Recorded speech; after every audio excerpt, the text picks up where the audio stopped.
we are having a problem, having a 3-line program or code.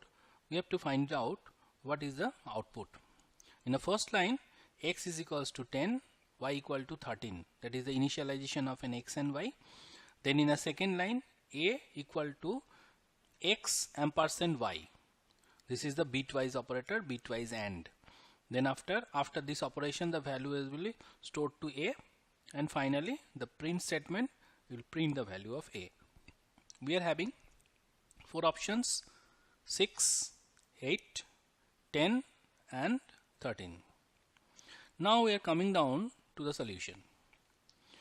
This is 10. 10 has been represented in a binary format, 1011, and 13 has been represented in a binary format, 1101. Now if we go through the x, find out that this is x and this is y. If we go through x ampersand y, that means it is bitwise AND operation.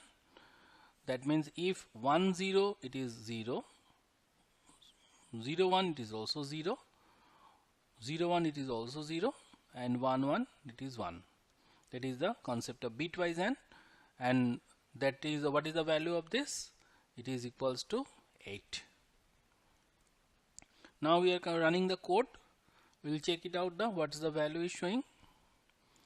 Here the initial value is given and the result is come down to 8. Fine. So we are coming down to our option. As per the option given, option B is correct.